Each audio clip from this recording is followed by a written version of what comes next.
بسم اللہ الرحمن الرحیم۔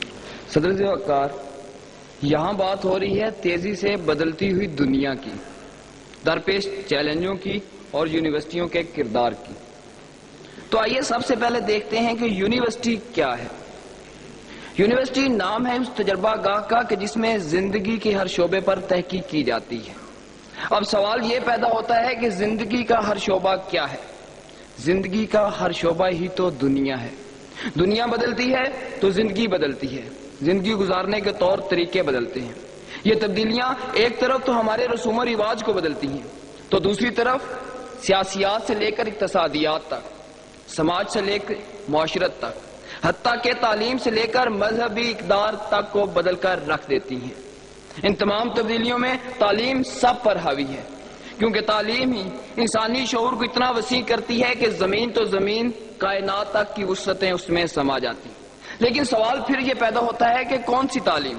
جدید تعلیم، جس میں ایک طرف تو سائنس ہے کہ جس کا نام ہی ترقی ہے۔ یہ ترقی یونیورسٹیوں ہی سے شروع ہو کر تجربہ گاہوں، فیکٹریوں اور پھر عوام میں جا پہنچتی ہے، جبکہ دوسری طرف وہ جدید علوم معاشرت ہیں کہ جن کا سیکھنا اس لیے ضروری ہے کہ آپ سائنسدان تو باہر سے منگوا سکتے ہیں، ڈاکٹر باہر سے لا سکتے ہیں، لیکن کوئی مفکر، کوئی دانشور، کوئی سیاستدان، کوئی قانون دان، کوئی حکمران باہر سے نہیں منگوا سکتے۔ ان افراد کو بھی جنم دیتی ہیں تو صرف اور صرف یہی یونیورسٹیاں۔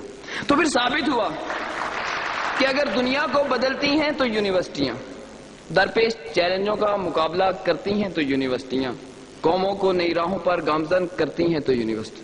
لیکن صدر وقار، ہمارا المیہ یہ ہے کہ آج جب دنیا کے 6 ارب انسان 21ویں صدی میں داخل ہو چکے، آج جب ہمیں سامنا ہے اس تیزی سے بدلتی ہوئی دنیا میں اپنی روایات اور تشخص کو برقرار رکھنے کے چیلنج کا، آج جب ہمیں سامنا ہے اس ارض پاک کو دہشت گردی سے محفوظ کرنے کے چیلنج کا، اور آج جب ہمیں سامنا ہے اس دنیا میں ہونے والی نت نئی ایجادات کو انسانیت کی تباہی و بربادی کی بجائے انسانیت کی فلاح و بہبود کے لیے استعمال کرنے کے چیلنج کا، تو ہماری یونیورسٹیاں ان چیلنجوں کا مقابلہ کرنے کی صلاحیت کھو چکی ہیں، کیونکہ لسانی تحریکوں، تعصب اور سیاسی مداخلت نے ان کے آگے بڑھنے کی صلاحیتیں سلب کر لی ہیں۔ صدر وقار، یہی وجہ ہے کہ وہی مغرب جو کبھی علم فلکیات، علم سیاسیات، فلسفہ، طب اور ریاضی کے علوم ہماری یونیورسٹیوں سے حاصل کرتا تھا، آج کیمبرج اور آکسفورڈ کی بدولت دنیا پر چھا چکا ہے۔ یہی وجہ ہے کہ ایٹم میں پوشیدہ قوت کا راز تو قرآن دیتا ہے، لیکن اس پر تحقیق کرتی ہیں تو مغربی یونیورسٹیاں۔ اور یہی وجہ ہے کہ عبدالقدیر خان پیدا تو پاکستان میں ہوتا ہے، لیکن اسے ڈاکٹر عبدالقدیر خان بناتی ہیں تو ہالینڈ کی یونیورسٹیاں۔ شاید اس لیے شاعر مشرق نے کہا تھا،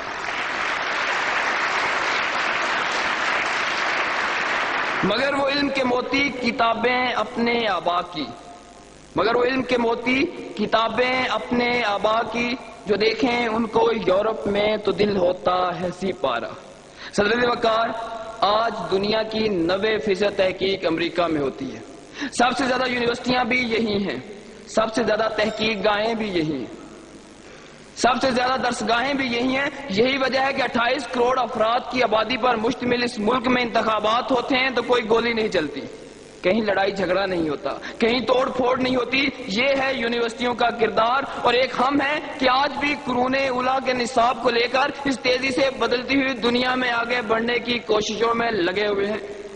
صدر وقار، میں مانتا ہوں کہ آج ہائر ایجوکیشن کمیشن کی شکل میں ہمارے پاس ایک مؤثر پلیٹ فارم موجود ہے کہ جس کی بدولت تعلیم کے میدان میں بہت سی تبدیلیاں ہوئی ہیں، جس کی مثال گزشتہ 4 سالوں میں پنجاب یونیورسٹی لاہور میں ہونے والی مثالی تبدیلی ہے۔ میں یہ بھی مانتا ہوں کہ حکومت پاکستان اور خاص طور پر حکومت پنجاب اسکولوں کی سطح سے لے کر یونیورسٹیوں تک کے تعلیمی نظام کا از سر نو بڑی سنجیدگی سے جائزہ لے رہی ہے۔ میں یہ بھی مانتا ہوں کہ پاکستان کے نوجوان طالب علم اور جامعات ذہانت اور وقار میں دنیا کی کسی قوم سے پیچھے نہیں، لیکن صدر وقار، کروڑوں روپے خرچ کر کے نئی عمارتیں تعمیر کر دینے سے، تعلیمی شعبے میں اندھا دھند اور بے مقصد سرمایہ کاری کر دینے سے ہم یونیورسٹیوں کے کردار کو نہیں بدل سکتے۔ میرے نزدیک اگر آج ہم اس تیزی سے بدلتی ہوئی دنیا میں آگے بڑھنا چاہتے ہیں اور درپیش چیلنجوں کا مقابلہ کرنا چاہتے ہیں تو ہمیں اپنی یونیورسٹیوں سے سیاست کا مکمل طور پر خاتمہ کرنا ہوگا۔ میرے